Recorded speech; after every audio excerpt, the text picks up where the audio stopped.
It was the brightest, whitest light you can imagine. So it just kind of envelopes you, and you are in that light, you are held in that light. But that light is just pure, unconditional love. So as I'm turning around into this light, I know that I am with Source. We come from this Source, we're part of the Source. We return to this Source, and it's nothing but unconditional love and light.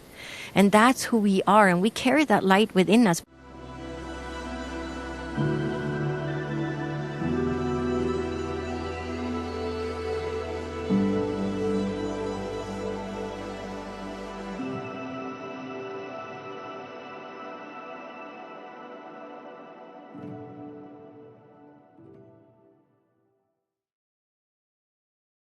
Welcome to the Veil Between Lives. We're honored you're here as we explore consciousness, the unseen, and the mysteries beyond ordinary experience. I'm Susan, and I'm joined by my co-host, Em. Hi, Em. Hi, everybody. And today our very special guest is Dr. Lottie Valentin, a physician, evidential psychic medium, an ancestral healer whose life was forever changed by her own near-death experience. That experience opened her eyes to the deeper connection between science and spirituality. She's the creator of the Kindraya method, an award-winning author, international speaker, and host of Dr. Lottie Science with Soul. Please welcome Dr. Lottie Valentin, everybody. I'm so excited. Well, thank you so much for having me. Yeah, we are so honored. Gosh, you have so much to share today, so much amazing and beautiful information, and you've had quite a wild ride. And I'm wondering if we can start right off with, I understand you've had more than one NDE, so maybe we can start off with your NDE experiences. Yes. So my first NDE actually happened in the ER, and I was giving birth to my third child. So I had two boys already that were 6 and 3, and then I gave birth to my daughter. So the birth itself was a little bit traumatic because I was contracting about 3 minutes apart, and we had a 7.3 earthquake. We lost all the power in the hospital, and people were leaning over me to keep me from literally levitating off the bed. And all the instruments, in the hospital, they have those metal trays with all the instruments, and they were levitating and bouncing up and down on these trays. And that was one of the moments in my life when I thought I was going to die, because we had windows from floor to ceiling. And as I'm lying on this birthing table, I'm thinking, this is it. The windows are going to cave in, the ceiling tiles are going to cave in, we're going to be buried in rubble, and this is it. Well, the earthquake stopped, my labor stopped, and then eventually my labor picked back up, and I gave birth. And then after I gave birth, I finally got to hold the baby, and it was the first time I hemorrhaged. So a mountain of blood clots came out, and we didn't have any power in the hospital. So we were at this point running on generators, and they put me on some IV drip and to contract the uterus down, and I had to stay in the hospital an extra day. And then they sent me on my way. And after 10 days of this, my friends were having a shower for me in the park. I get to the park and I say to my friend, I feel like I need to use the restroom. So I go to the restroom, and out comes this enormous blood clot, the size of a baby's head. And at that point, I understood there's something that's really, really wrong. So told my friend, the people hadn't even arrived to the park yet. So but when the friends got there, I was already gone, and drove back home, and we went to the hospital. My husband came home from work, and I get to the hospital, and they take a look, and they say, well, there isn't much bleeding going on right now. And they sent me home after 2 hours. There were no lab tests. There was no ultrasound. There was nothing. They just kept me for observation. So, of course, the next day at home in the afternoon, the same thing happens again. A huge blood clot comes out. We call the hospital, and we decide, I'm yelling to my husband, I'm not going because they're not going to do anything. And it's 9:30 at night, and it's not bleeding. It was just that one big clot. So it was decided I should see the doctor the next morning. Went to see the doctor. Again, no lab work, no ultrasound, nothing, just a visual inspection. So what happens that afternoon? Of course, I bleed again. Go back to the ER. They take a look. They say, okay, well, not much bleeding is happening now, so we're keeping you for observation. So after about 2 hours or so, I started bleeding again. And I'm just thinking, I'm just happy I'm in the ER at this point. And now, you've already been bleeding a couple of times, so it wasn't as a big blood clot. So to me, it wasn't as bad. And this is divine interference because this nurse came to check on me at this precise moment. Had she come a minute or two later, I might not have been here today. So she sees how much I've been bleeding. I hear the call on the loudspeaker, OBGYN, stat to the ER. And she quickly cleans up the papers. This middle-aged physician comes running in with a younger physician in tow. And again, we do a visual examination. And as they, examine me, another big blood clot comes out. So now this is the 5th time I'm hemorrhaging in 3 days. There's basically no blood left in my body. And I try to tell the doctor, I don't feel too good. But he knew, luckily, he had probably been through this rodeo before. So he just pushed me down on the table. They started tipping my table backwards. My head went down towards the floor. My feet is going up in the air. And at this point, I can't keep my eyes open. So I hear the whole room just filled with staff and, orders being yelled out. I have a nurse on my right quoting my blood pressure. I have a nurse on my left trying to place an IV. So I'm lying on this table and I feel like I jumped out of an airplane without a parachute because I feel like I'm just falling. And it's probably my blood pressure that's just plummeting. And the nurse on my right yells out, 50 over 15, hurry, she yells. And that's my blood pressure. And it was shortly after that she yelled that out that I knew that I was dying. And that was very different from the experience I had in the ER, when I labor, when I thought I was going to die with the earthquake. So it was a knowing that this is it. I am dying. And I had absolutely no belief system. I did not believe in the spirit world. I did not believe in mediumship. I hadn't even heard of mediumship. I didn't know what near-death experiences were. I was a complete atheist. I did not believe in anything. You die, it's black, you're gone. That's what I thought happened. So I was confirmed when I was 14 years old, though I didn't believe in anything. So I said, well, if there is anything out there, this is my only hope at this point. So I pleaded with God. I said, God, please let me live. I have 3 children under the age of 6. There's a 6-year-old boy, 3.5-year-old boy, and a newborn baby girl. And shortly after that, I got pulled out of my body. So I find myself floating above my body. I would say maybe about 3 feet above my body. And I know I belong to my body down on the table, but at that moment, my first thought was, how can I be outside my body and still be me? How does this work? Because I was still there, just without my body. My body was down there and I was up here. So it's the same thing as you drive your car to the grocery store. You step outside of your car, you're still you. You're not different when you're driving your car or you step out of your car. It was the same thing. I stepped out of my body. I was still me. And in this state, there was this complete, peace and love, and you are just feeling like you're held in love or embraced in love.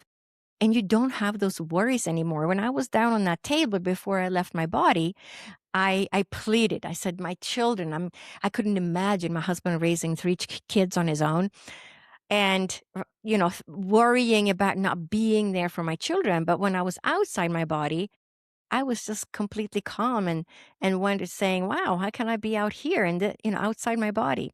But there was also an awareness that there was no time on this other side in this state, and that I had access to past, present, and future, and there really wasn't a difference between them. So in this, when we are in our bodies, right, we are under the illusion that we are separate, because we're not separate, but we think we are separate. But we also, the way we measure time is past, present, and future. And we can't access all of those at the same time. But in this state, there was no difference between past, present, and future. So the time, is very different when you're outside your body versus the way you experience it when you're inside your body. So after that near-death experience, the next day in the hospital, I heard my sister-in-law, who had passed away about 2 weeks earlier, and she was in the left corner of my ceiling. And she said, everything's going to be okay. And I'm lying in this hospital bed thinking, I was outside my body yesterday. Now I think I hear my sister-in-law who went to the spirit world 2 weeks ago. I don't have any knowledge about mediumship or communicating with the spirit world. What happened to me wasn't some kind of a hallucination, right? And I was afraid of telling anyone. I said, they're going to lock me up in the psych ward if they find out. And this nurse came to check on me and she said, did anything unusual happen in the ER yesterday? Because she probably was there or she knew of near-death experiences. I had never heard of these things. And I said, no, nothing happened. I was so afraid of telling anybody about my experience except for my immediate family. So what happened next was I got really sick. I didn't get a blood transfusion because it was 1992 and a lot of people got AIDS from blood transfusions back then. So I pleaded with a doctor and they said, well, you're in perfect health. You're 34 years old. I had just gotten a degree in nutrition. I was super, super healthy, ate very healthy. So they said, we're just going to send you home with, some medication and some supplements. And, you're not going to feel too good for a couple of months, but, you'll get better eventually. So it took me a really long time. It took me until I gave birth at the end of June and it was December by the time I could leave the house, basically. And leaving the house meant going into a store, spending 2 minutes and then leaving again so I wouldn't pass out. And later that year, I started bruising and I also had a lot of electrical interference. My watches stopped, televisions turned on, VCRs turned off, and it was this crazy. But now I understand that this is a common after effect for people who have had a near-death experience. But I didn't know that then. So anyway, I make a long story short, about a year later, I was getting bruises everywhere. I was getting sick. I was getting pneumonia in May. Okay, this is not the time of year a lot of people get pneumonia, especially not 34-year-olds.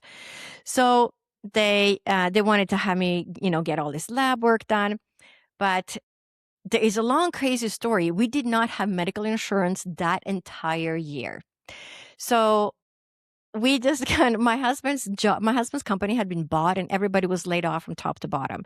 So he was just job hopping. He took the best job that he could find and then to support the family. And then 3 months later, right about when we're going to get medical insurance, he got a better job. And I said, no, you just take the job. I'm getting better. It's a slow healing journey, but you go for it. It's better to make sure to support the family.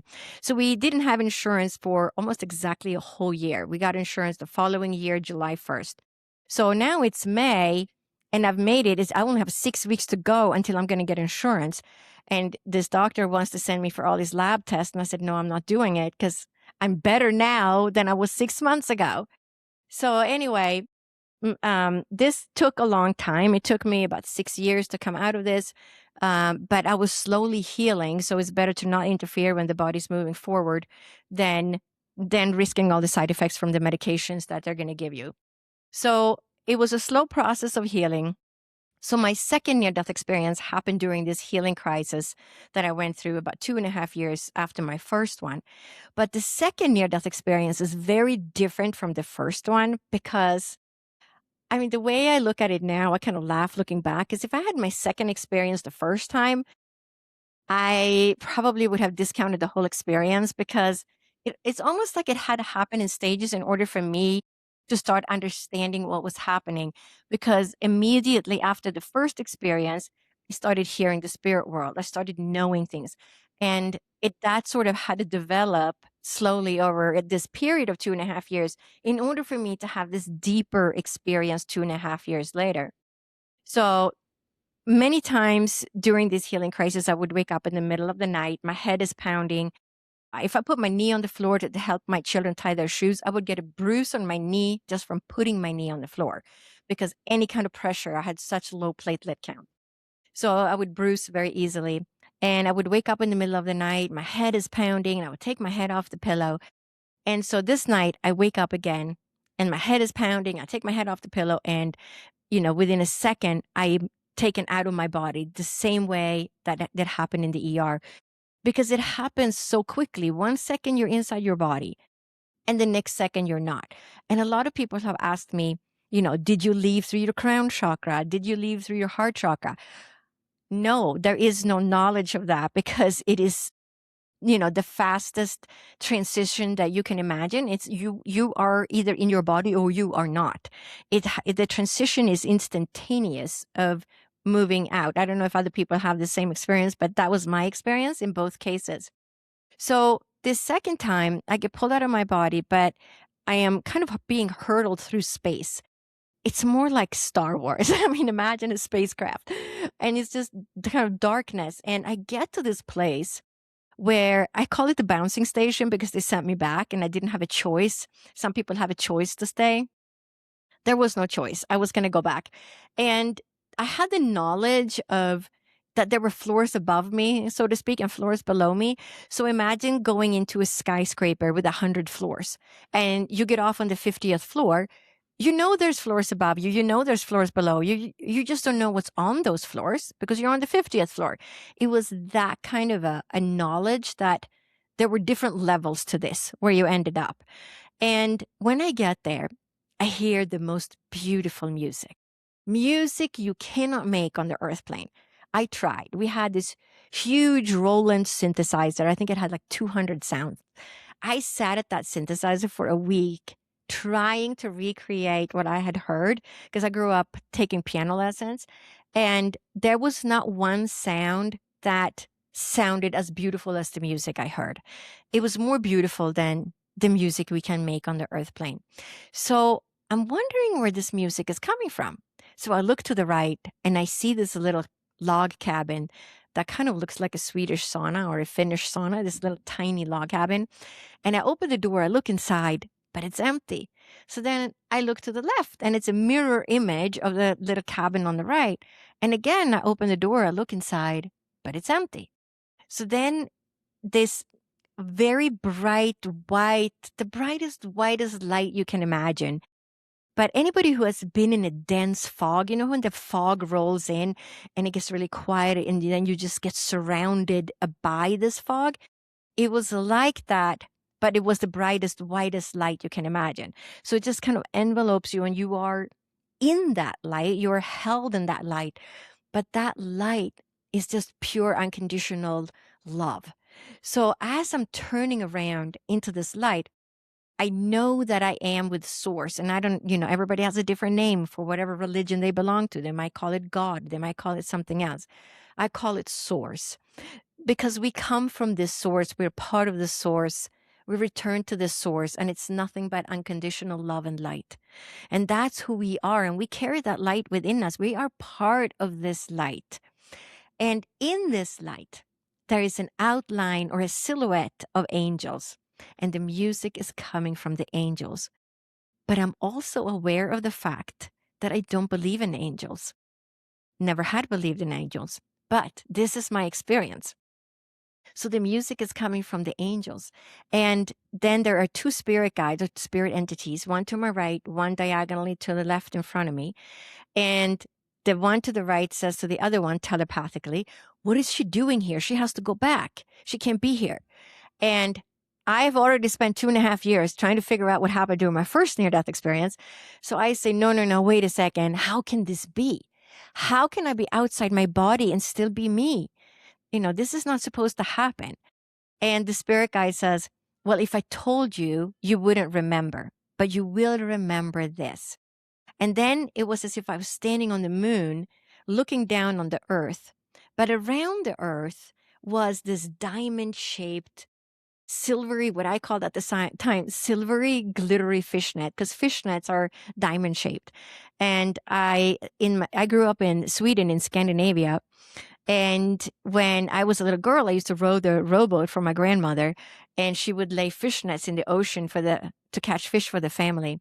And when you lift out those fishnets in the early morning sun, those little water droplets would sparkle in the sun. So when I saw this, now you can just Google it and say grid around the earth, show me an image, and you're going to see something that looks very similar to what I saw. It's the grid. And But we didn't have Google then. So there was no Google. I couldn't Google it. I searched the library in San Francisco for years to find anything that could tell me what this grid was that I had seen. But I gave up because I was probably in the wrong departments every time. And I was afraid of asking for help because I figured they were going to think I was crazy. So I just kept it to myself and I searched that library high and low. So anyway, so the spirit guide says, everything on earth is connected to each other, but everything on earth is connected up to this grid. And with that information, I got sent back. And, it's not until the last, 7 years or so that I really started to understand what that message actually meant.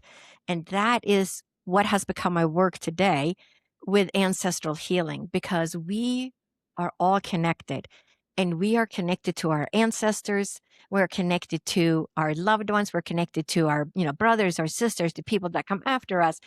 And we are connected energetically and we're connected through DNA. So there's so many ways that, the things that we struggle with on a daily basis, I'm going to say probably 99% of it comes from the ancestors, because the issues that we struggle with, they stem from something, either your own experience or things that were inherited and passed down. So that near-death experience activated my ancestral healing work, and my first and second together activated me working as a medium, working as a medical intuitive. I also went to medical school when I was 54, graduated when I was 58, because it took me 12 years to trust in the messages, because I was so scientific that I needed proof of everything I knew or heard or was shown images. I had to write it down in the book to say, okay, I did write it down. It did happen. I did have that knowledge. Because in the beginning, I said, oh, it's just a deja vu. It can't be. So it took me 12 years to really trust in that. And then after listening to the spirit world and many things that happened during this time, the spirit world, I was looking on the computer and I said, I need to think about going back to work, but I'm not going to go back working in tech. When I was young, when I got my undergraduate degree, I got it in business and computer science. And I actually worked for IBM as a programmer and a systems analyst. And I knew at this point that that wasn't something I was meant to do. And I was meant to be a healer and work in that industry. So I'm looking on my computer, trying to find some course or, seeing something that I could do. And I saw a school, and it was naturopathic medicine. And I said, wow, that's a really cool degree, because you combine Western and Eastern medicine. So you study acupuncture, homeopathy, botanical medicine, but you also study pharmaceutical medicine. And I said, wow, that's really nice. I would love to do that. And then I realized it was a real medical school. So there's only 5 of those medical schools. And I said, well, I can't go to medical school. I'm already in my 40s and I have to do all the prereqs and everything. And then I just closed my computer. I went to the kitchen and the spirit world dropped in and they said, no, you have to study. You should become a naturopathic doctor. You are to combine East and West. You're here to bring messages and healing to the people. And you are to write 2 books. No, wait, 3. And I said, what do you mean write a book? About what? And, I had never thought of myself as writing anything. And what do you mean bringing messages and healing to the people? And they said, just don't worry about that. When the time is right, we'll let you know. And I got that message so many times. And literally within 2 weeks, I was enrolled in the prereq classes. And I had to start from the beginning because I was a business and computer science major, did not even have, the biology that I needed to get into freshman biology. So I had to take advanced placement high school biology to get into freshman biology, and then work my way up and do biology, general chemistry, organic chemistry, physics, and the math classes that were missing. And then I went to medical school when I was 54. So I'm going to let you ask me some questions now that we got the main story down. Yeah. Oh my goodness. I'm curious, what was like life and belief systems? You mentioned that you were an atheist. So what was life like before, but even just the first NDE? And how is it so much different now? I was such a scientist. I did not believe in anything. I I did not believe in the spirit world. I didn't believe in angels. I did not believe in miracles. I did not believe in anything like that. I was a complete scientist. I understand when people say, if somebody had told me my own NDE to me before I had my own NDE, I would have looked at them and said, I don't know about that. I don't know. Could that really be true? Right? Because I did not have the knowledge. I was just very scientific, materialistic worldview. Um, so yes, the NDE turned my belief system completely upside down. So that's why, I mean, it took so many years and I'm still very skeptical. I mean, I have so many funny stories about being still needing proof. So I'm going to tell you a funny story. I was starting to study mediumship. I'm out of med school. So this is 2017. And I was studying mediumship and I got a puppy and I was out walking my puppy and I found this feather. I was doing a residency up in the mountains just south of Sedona in Arizona. And I found a feather and I was so excited about it. I said, wow, I haven't found a feather since I was a little kid. And this big black feather. And I went home and I Googled it and it said, oh, it's probably a raven. There's a lot of ravens up in northern Arizona. So I was like, wow, that's amazing. So then the next day I go out and, it said, you're in a transformation right now. Well, I had just come out of med school and now I am going full speed into mediumship. I had just, gone to Arthur Findlay College in England for the first time. So I go out with my puppy again and I say, well, hello, spirit world. If that's really true that, if I found a feather and I'm going through some transformation and all this is opening up for me now, then let me find another feather today. I look down and there's another feather, like literally by my feet. And then I do the same thing the next day, 3 feathers. 2 days later, I go out one more time. I said, okay, I found 3 feathers so far, but if it's really true, let me just find one more. And I found one more. I mean, my kids were just laughing so hard. They're like, Mom, I mean, you already are spiritual. You have been getting messages for like 20 years now, and you still need proof, Yeah. right? But it I'm still that very scientific person. I'm still very skeptical. I want proof. When I work, I hear if I'm doing a medical intuitive, I hear the diagnosis of someone that, the person is talking about their allergies, and I hear a completely different diagnosis that has absolutely nothing to do with what they're talking about. And I'll say, I'll ask again, is that correct? Is that correct? Is that correct? Like literally 3 times because I want that confirmation, right? And then I'll say, I keep hearing this diagnosis. Did anybody ever say you have this? No, what is that? And then I'll say, well, do you have these symptoms? Oh, yes, I do. Okay, now we understand what's really going on because we're finding out what is the bottom issue of that's driving those allergies that you're talking about. Well, sometimes it's something completely different. So it's really interesting how, when you're guided like that, when that happened when I got out of med school too. I would have um, people walking through my door, a new patient, and I would hear the diagnosis. And I started seeing my patients when I was in med school. I would see them in a meditation and then get to my shift at school and they say, you are taking this patient today. You're going to have these 2 students that are in a lower grade level following you.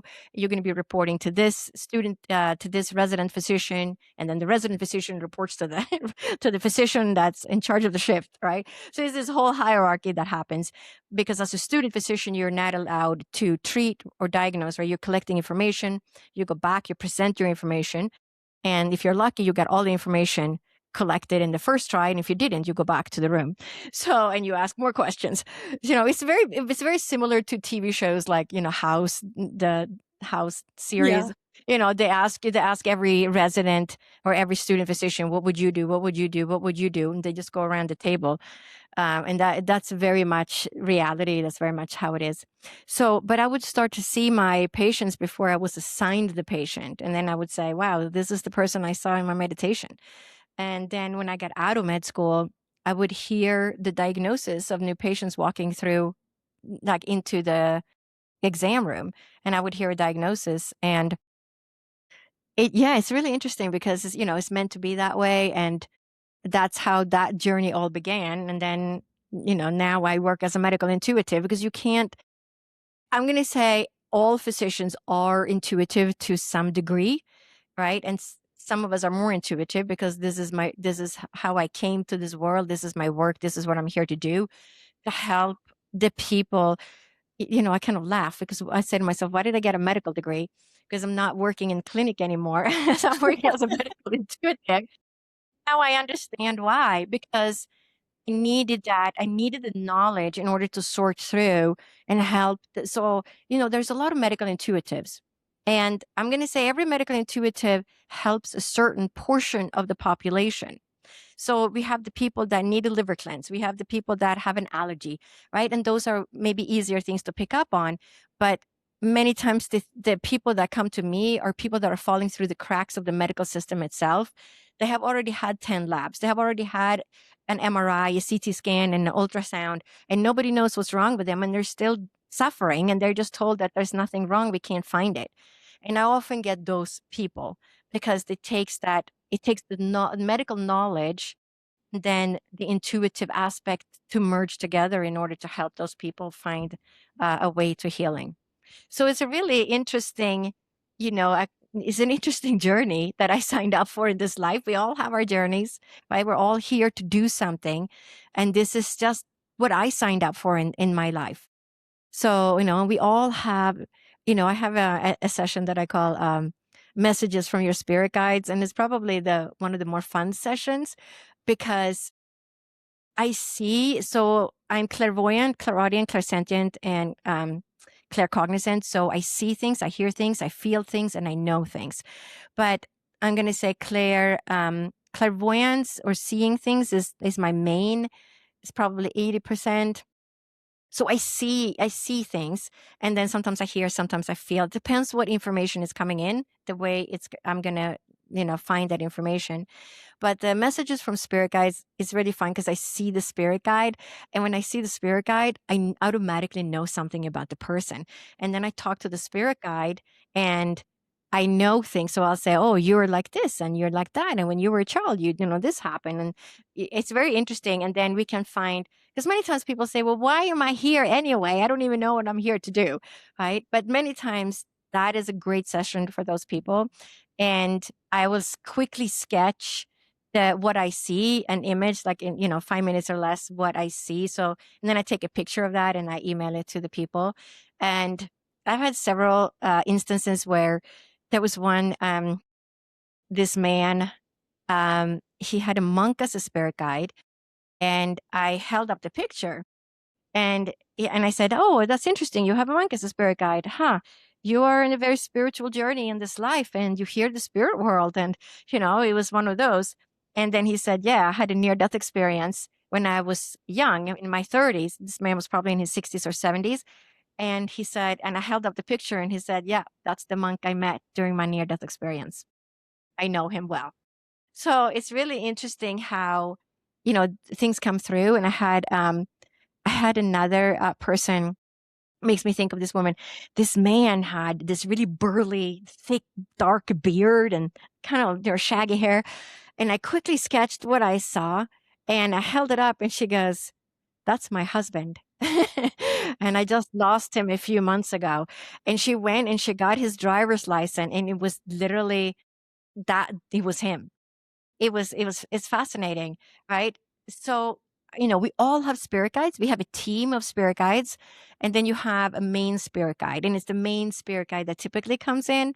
Um, and in this case, it was the husband, because I'm going to say he wanted her to know that he's still with her. So, but many times, it's typically not, it's the only time I had a relative was in that case. Most of the time, it's not somebody we know. It is somebody that either we asked to accompany us during this, or maybe we were assigned a spirit guide. So keep us on track. But I'm going to say our main spirit guide is kind of an expert in what we're here to learn this time. So, and we all have spirit guides. We have a team of spirit guides. We have spirit animals. We are so surrounded by helpers, even our ancestors and people in the spirit world that we might remember as not being that nice when they were here. they are typically now, your cheerleading committee on the other side. This is rich. I love it. I love that you blend your medical background with the spirituality. I think that's just fascinating. I mean, I can see how that situation would marry each other well. Mhm. Because then you have the practical knowledge, like you were saying, to be able to put these kind of diagnoses into place, right? Instead of just Yeah. thinking that they're just coming out of nowhere, right? Yes. I mean, it is really interesting. I wear many different hats. A lot of people are a medium, and that's what they're here to do. A lot of people are here as a medical intuitive, and that's what they do. And for some reason, that is not my incarnation. So I work as an ancestral healer, a medical intuitive, a medium, connecting with loved ones in the spirit world, doing readings with, your spirit guides and helping you find your path. And I guess that's just what I incarnated to do in this life, because it isn't just one or the other. It has to be a combination of all of it. And, I always laugh and I say, I wonder what I'm doing 10 years from now, because everything is always evolving as we go along. And I developed Kindraya, which is a way of looking at that ancestral healing in a specific way. So I studied ancestral healing with Mark Wolin, and a lot of people might be familiar with him. He wrote the book, It Didn't Start With You. And so that is actually a form of counseling. It's similar to constellation therapy, but not exactly the same. And we look at the patterns that get passed down within the family system. So I studied that form of counseling and I started working like that. But then I realized that the way I work is not just that way, because I'm always working with the spirit world and intuitively. And then when you work with people who are trying to resolve their struggles, it could be relationship struggles, they've lost connection with a loved one, they're not speaking to their mom anymore, or it could be anything. And I realized that sometimes people had no memories of their childhood because they had a traumatic childhood or they were adopted. And I started integrating. I said, well, what do? I connect with the spirit world. So, how do we do that? Well, we use our superconscious abilities and we, could close our eyes. I guide the person. I said, okay, what do we see now? What are you feeling? And information always comes through, right? Because we're working together. So information always comes through and we can figure out why it is that that person is struggling with something. And it's just fascinating because once we can understand and once we can connect the dots of why it is we have certain experiences, we can also transform that. But when you work, in this way, so let's say somebody a young girl grows up in a household where her father drinks heavily on the weekend. On Friday and Saturday night, her dad tends to down too many beers and he gets a little bit verbally abusive and starts swearing at the family. And this girl, when she's a teenager, she says, I am never going to have a partner that behaves this way, right? She swears, this is it. I'm not going to do that. So what typically happens is she grows up. It doesn't have to be this way, but it can be. And the birth order also plays a role. So, but many times what happens is that that person then finds a partner and maybe they're not drinking in the beginning. And then a couple of years in, that same pattern is exhibiting itself just like her own dad. And now, she's in that same dilemma and she said that was never going to happen. But when we reject something, there is a tendency for that to come back because it's an unresolved issue from the past. So she couldn't resolve that issue with her father, right? So many times that comes back and then she has to go through it. She has to resolve it. She has to separate, or she has to make that person work with that person and make that habit, go away in one way or another. But also she's entangled with the mother. So let's say now she's carrying the burden. She's taking care of the family. She's doing all the dishes. She's helping with all the kids' homework because the partner is always drinking. So that partner is not helping. So she's now replicating exactly the way her mom lived. So there's a repetition that happens where she's reliving the exact same things, the same wounds her mom experienced. So that is what happens with ancestral healing. We figure out what is it, whatever the struggle is, it doesn't matter. You're not getting a promotion at work. You're not feeling secure in yourself. You lack confidence. You lost communication with a loved one. It doesn't matter what it is. It all comes from somewhere, either your own experiences or you're entangled ancestrally. So when I work with people, I developed Kindraya, where we're working with our superconscious abilities. So we're tapping into the spirit world or our clairvoyant or clairaudient abilities if we don't have knowledge about our family. And then we work somatically because we store things in our bodies. Everybody knows we hold things in our body. And when we push things down, then, it doesn't get resolved. And then we can tend to get sick. And there's a lot of studies and research that shows that. And then we work, cognitively when we have knowledge of I remember this happened in my childhood. I remember my dad yelling at my mom, or I remember, my mom leaving the house and never coming back, whatever the issues are, right? We have cognitive awareness of that. So we work all those three layers, and that is what Kindraya does. It approaches our struggles from a three-tiered level in order to help resolve those issues and create that healing for that person. But the interesting part that happens, and I've seen this over and over again, where people have lost connection. And there is one woman I have worked with several times, and she first came to me and she said, I have lost connection with my mom. I haven't talked to my mom in 10 years. And this woman is in, her 50s or 60s, high-powered kind of executive type person. And she didn't know how to reconnect. She didn't know, and she had a lot of struggles, the way she was raised and, you know, not being seen and heard properly as a child and all those issues. And we did an ancestral healing. And then a few months later, she came back and she said, okay, I want to work on this issue today. And I said, how did it go with your mom? And she said, oh, we're best friends now. We talk every day.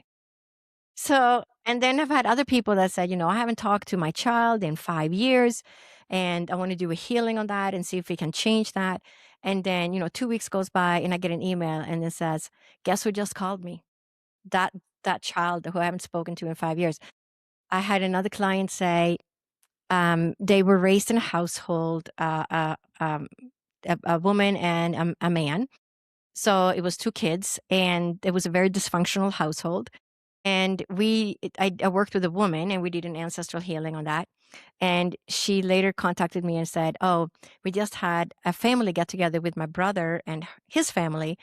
And he said, I don't know what you're doing, but you're healing. And I'm going to go to counseling now because I can see you're healing. He wouldn't be ready to work, more spiritually with an ancestral healing. But again, she said that was the only thing I did was an ancestral healing session. I'm going to say it's, what Einstein called spooky action at a distance. I'm going to say it's, magic or healing at a distance because you see these things happening, but we can't quite explain exactly what is happening scientifically because we're not there yet. But, we're all connected, just like the spirit world told me. We're all connected. We're connected energetically. Quantum mechanics is starting to catch up. We know the entanglement of particles. So if you have 2 sets of particles and 1 particle from each set meets, the particles that stayed behind are now entangled, even though they never met, because one particle from each pair met, and that entangles the ones that were left behind. I'm going to say there's something similar that happens when we do healings this way, because we are all entangled, we are all connected, and somehow when one person heals, it can make a shift for other people in the family. And I don't know why or how that happens. I just see it. I just, see miracles happen. And are there times when people don't heal or we only get so far? Of course there is, because we also have to take into account that we all have our own personal journey in this life. We all signed out to have an experience, and maybe, only you are supposed to heal, but you are not supposed to make a shift yet for your brother or sister because they're supposed to find their way or get to a certain point before that shift happens. You know what I'm saying? We all have our unique journey. But I'm going to say you can never go wrong with working on healing it ancestrally because you can at least heal yourself. And sometimes that healing will create some kind of a ripple effect through the family and your other loved ones. And it all begins with your mom. Right? It all begins with so I mean, that's the first thing you do is you look at the mother wound. Um, and I've taught in many classes about ancestral healing for the Shift Network, Humanities Team, Theosophical Society, about ancestral healing to help people, create healing in their life. And I've recorded my first one, which is called the Mother Wound, because it always begins with the mother. And it's kind of funny because when I studied ancestral healing, I said, oh, we're talking about the mother wound. It's going to be an easy day. I love my mom. My mom was so nurturing.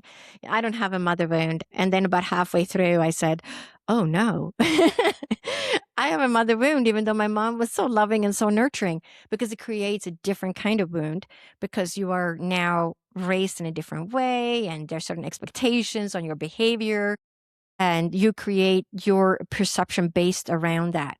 And we often repeat things. So it creates a different set of mother wounds, but that's why you always begin with a mother wound. So I actually recorded that class that I have taught, and I have that online on my website. And I'm going to offer your audience a coupon for that. It's going to be called VEIL, VEIL 150, which will give you a $150 discount on that, bringing the price down to $349.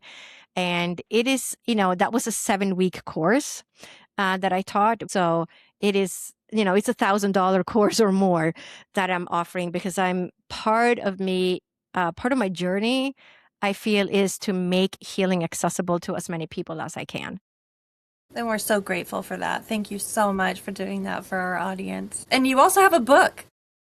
Yes. I'd love to hear about that because actually, when I read the title, I was like, wow, there was a spark of inspiration that just kicked off in me because we tell ourselves certain stories. And one of mine has been like, what, after menopause? Are you kidding me?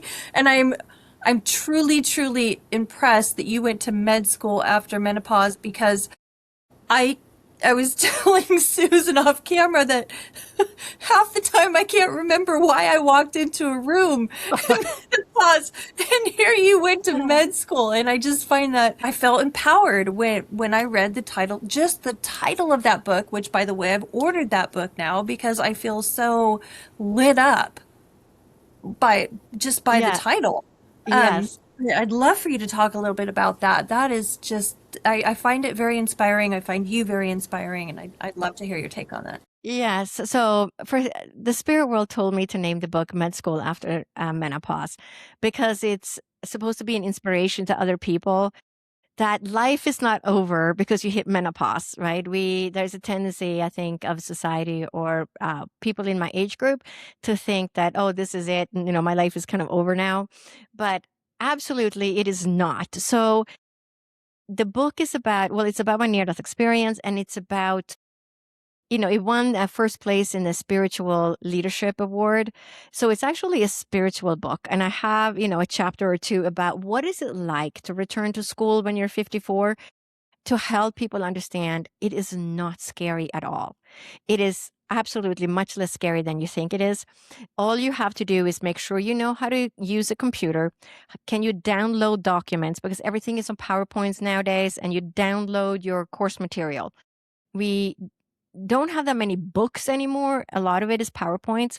So you have to know how to maneuver a PowerPoint. You have to know how to use Word document, Excel spreadsheet, and get online. I mean, that's pretty much it. And you're going to be up and running. And you know how to type. If you don't know how to type, then take some typing class if you're going back to school. Because the kids that are in school, they all learned to type when they were 7 years old. So, they fly on that keyboard. So if you're going to keep up, you should take a typing class if you don't know how to type. But the book is really about helping other people develop their spiritual awareness, become more spiritual. And, I share about how I live my life and how, I'm going to say just live your life. But people, ponder things too much or question whether they should do things instead of living from the heart space. So it's helping people move out of their brain and move into their heart so that they can live their life to their fullest, extent. Because we we have a tendency to let the brain get in the way. Oh, I'm too old to go to school. I'm too old to do that. Or what if I can't keep up? We tell ourselves these things, but that's just what the society has told us. That's not true at all. So, listen to your heart. You're never too old to change your life. And think about it this way. When you go on social media, how many people do you see nowadays? My grandmother is celebrating her 106th birthday. She is still driving her car and going to events. I mean, I got 40 years left or something. I'm in my 60s. But when we think about it that way, I've had patients in their 90s that look like they're 70. They're still driving. They still wear little heels. They're dressed very spiffy. You could never imagine that those people were that age. So we kind of have to think about it that way. The old ways was I'm retiring when I'm 65. Well, you might be retiring from that job. Now it's time to do something else. Yeah. So, think about it. 65, you might have 30, 40 years left. Take Wow. that back, so, from 25 to 65, right? It's a long time. Is it your whole life, your whole adult life again, after you retire from your first job? So it's never too late to change your life, ever. And that's really what the book is about. And then helping people, develop spiritually. So I share a lot of things that, happened to me and events that happened and how I learned to listen and just to help other people listen to things and not say it's a deja vu or a coincidence. Keep track of these events. And the more you tune in, the more tuned in you will become. Yeah. I love it. You also have a podcast, Science with Soul. What inspired you to do a podcast? This is great. Yes. So because I realized that, working with a lot as a medical intuitive and getting a lot of these people that fall through the cracks. And I wanted to get those experts, started with that on the podcast. So my Science with Soul.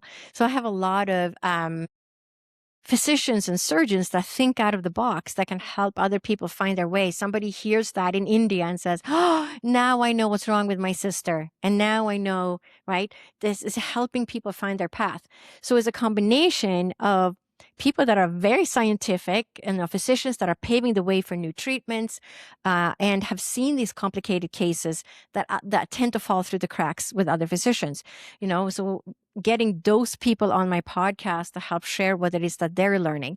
But at the same time, getting other spiritual people on my podcast, people that are working with, sound and people that are mediums or, psychics and people that work with energy or other medical intuitives. It doesn't matter to me, what they do. They might be, tuning forks, singing bowls, but anything that can bring healing and change because we all have our unique path.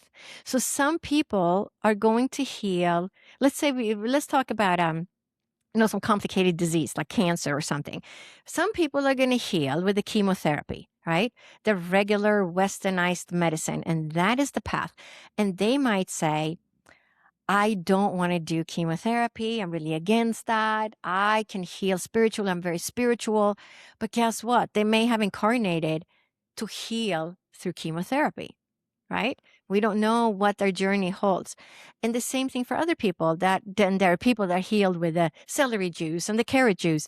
And then there are people that go to some workshop and they do some meditations and leave their body. And then they come back and they're healed, right? We all have our unique journey. We don't know what we signed up for, right? We don't know that. So don't put all your eggs in the same basket is what I tell people. Really learn about the different procedures, your different options, and then educate yourself and then, go with the best advice. Sometimes it's more than one thing. Maybe chemotherapy is the best option for the type of cancer you have that have a really high success rate of people doing chemo for that type of cancer.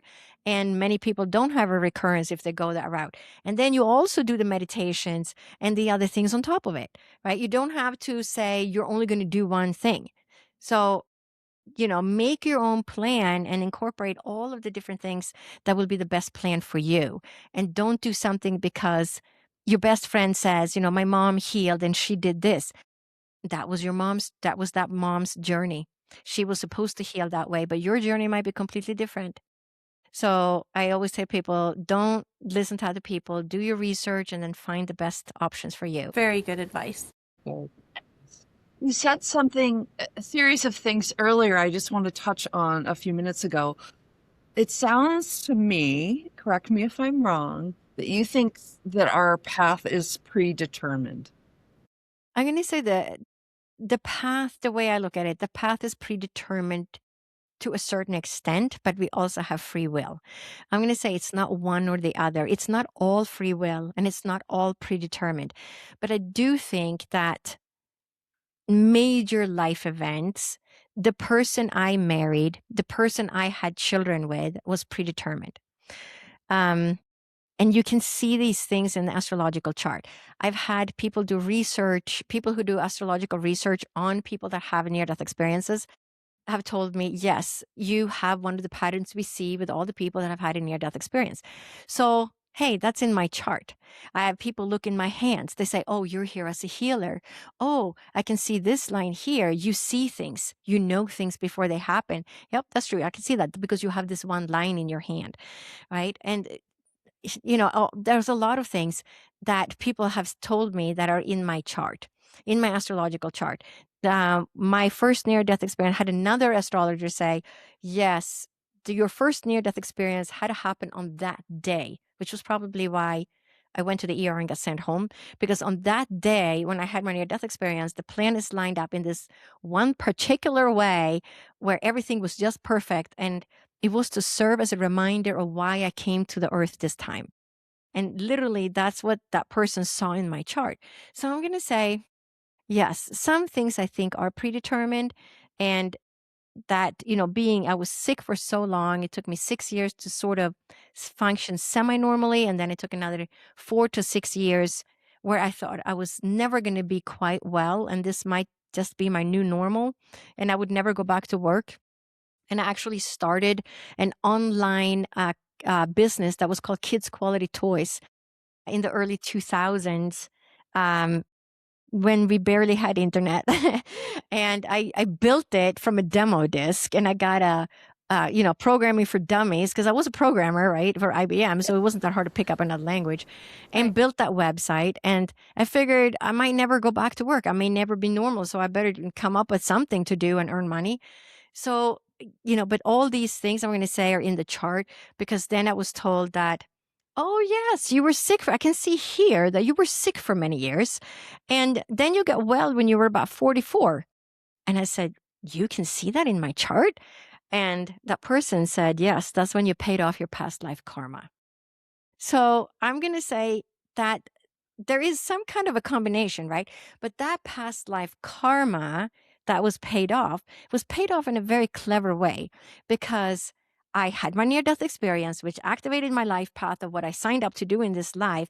But then I was also sick for many years, so I could really understand the people I work with, what it's like to feel helpless and thinking you are never going to get your life back, because I lived that experience for many years myself. So I think that the things that happen, the major events that happen for a reason. But then you say, why is it that some people have a heart attack and they don't remember anything? They were dead for 5 minutes and they have no memories. It was just black, and then they came back. I'm going to say, yeah, that was an event that happened, but it wasn't supposed to be a life-changing event or put them on a new course. They incarnated to be, let's say, the engineer that works in the same company for, 30 years. And that's what they're here to do. And they're here to be helping, supporting the family and have all these other experiences.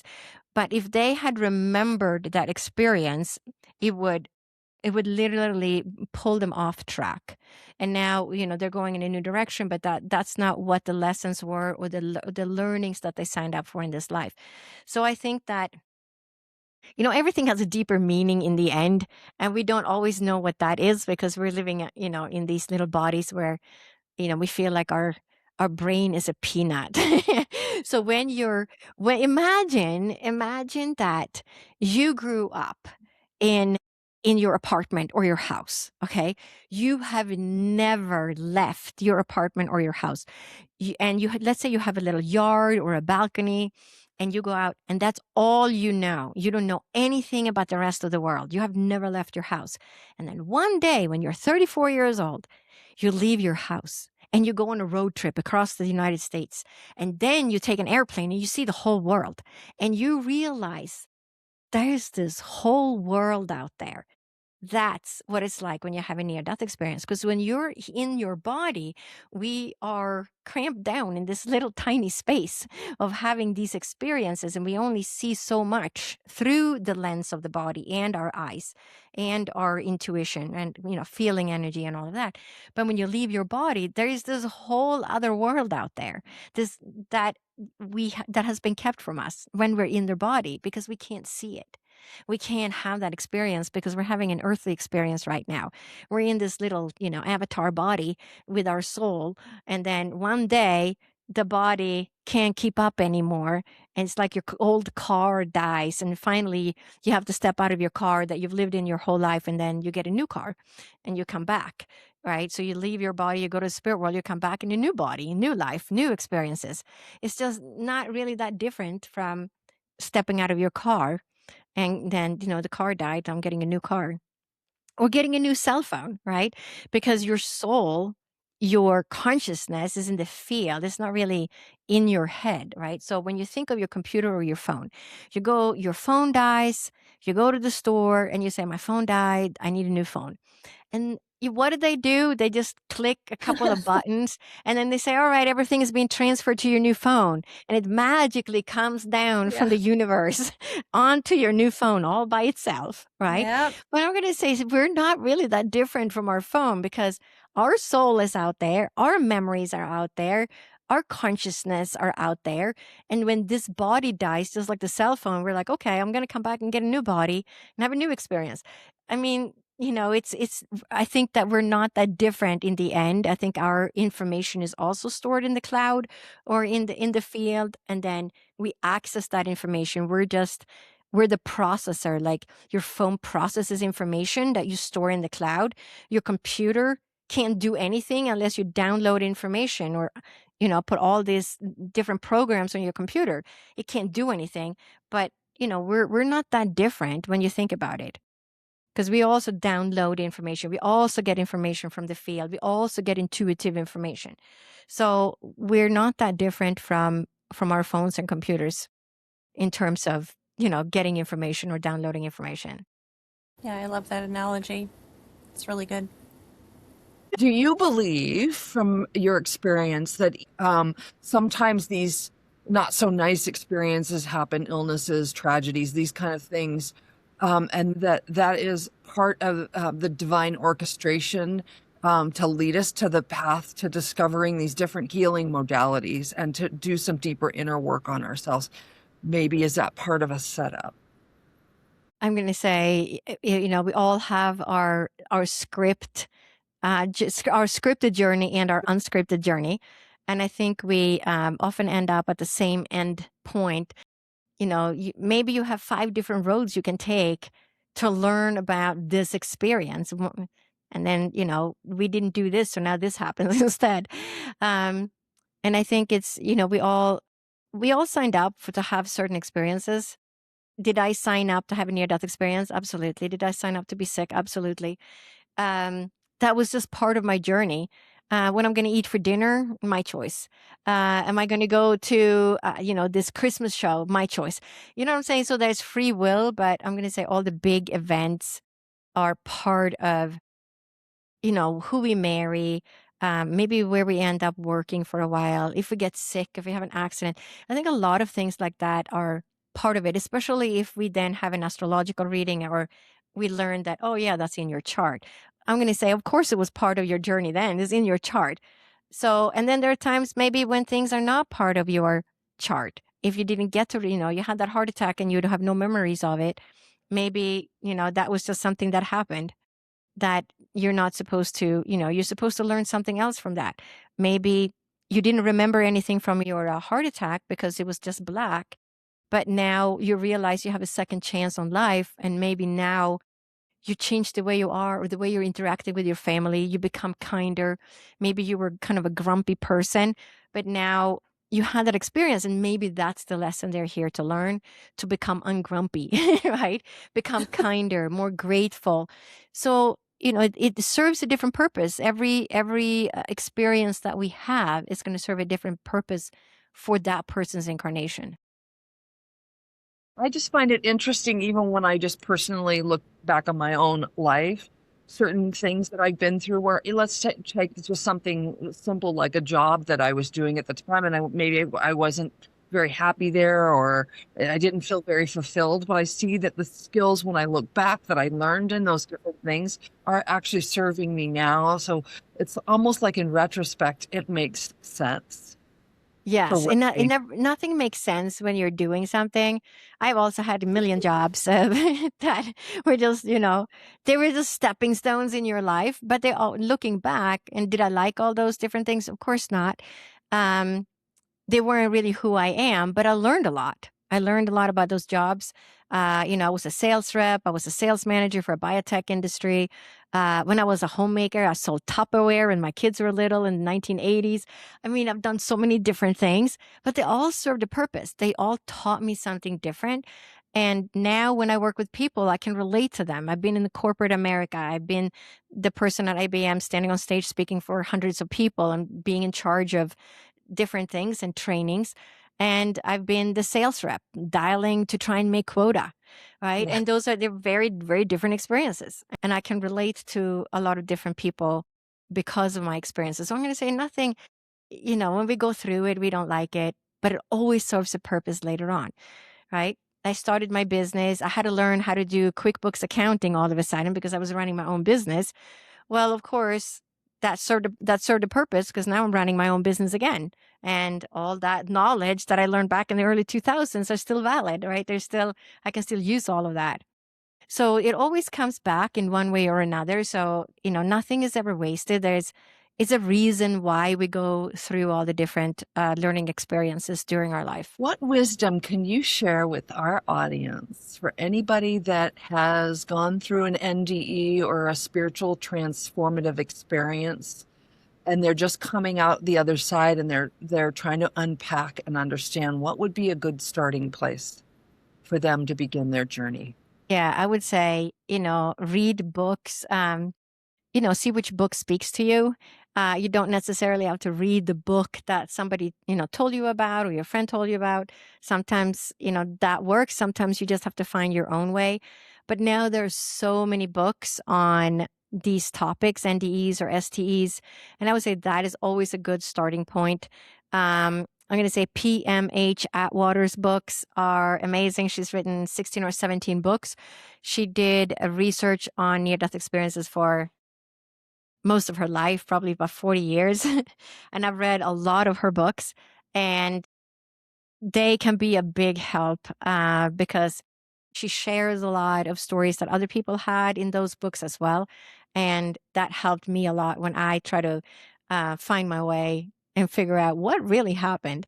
What are these near-death experiences really about? But then reading a lot of her books really helped me. I'm going to say that's probably the best books I read was PMH Atwater. Yeah. Thanks for sharing that. Those are great books. We're lucky now that there's a lot of information out there that we have access to, that back when you both had your NDEs, there wasn't that much access, right? So imagine, I'm sure both of you felt like, oh my goodness, am I going crazy? So we're lucky that we have access to information now. It's really important. Yeah, now it's so easy. You can just Google and get so much information. Yeah. Yeah. Yeah, thank goodness we don't have to do this alone. Yeah. Yeah, because those were difficult times. Yes. Yeah. All right. So, gosh, it's been such a blessing to have you with us. I could talk for hours. This has been great conversation. So how can our listeners find you and connect with you? The best way would be to go to my website, and it's drlotte.com. So DRLOTTE.com. And there you can join my newsletter. and get in with the community and get special offers sometimes. And that's only for people who are on my email list. And you can also book a session with me, a one-on-one session on my website. Either medical intuitive, ancestral healing, or mediumship, messages from your spirit guides, and many more. And if you go to School of Divine Spiritual Essence, that is where you're going to find my Mother Wound course, and also different kinds of meditations that I have made. And I also have made some meditations with HemiSync. So if you click on HemiSync, it will take you to their website, and they embed binaural beats into their meditations. So when you're meditating, it brings you to a lower state very quickly, because they embed those beats. You can't hear them.